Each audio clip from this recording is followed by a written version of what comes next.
I am humbled and honored to receive the gold medal for the academic excellence at a PGPEM program at IIMB.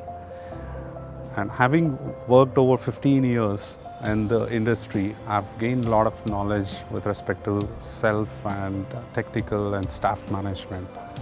And I was looking for an opportunity to enhance my learning around the organization strategy, corporate governance, and operations management. So IIMB had offered a unique program called PGPEM, a 2-year weekend MBA program, which was fitting perfectly into my needs. So as one of the professors said, the knowledge happens in 3 phases. One is the knowing, and the second one is the doing and leading to the being.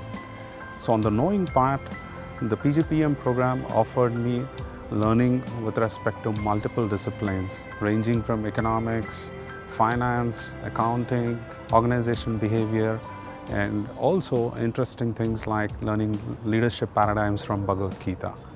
And this knowing led me to face some more challenging assignments onto the doing part.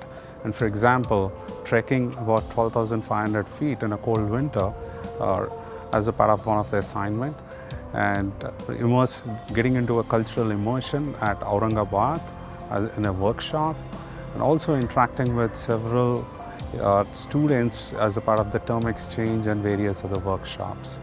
And this all led me to a better being and managing much challenging assignments, also handling various other things at work. I was able to carry my learnings and implement them at my work, which led me to a better leader, an authentic leader at work.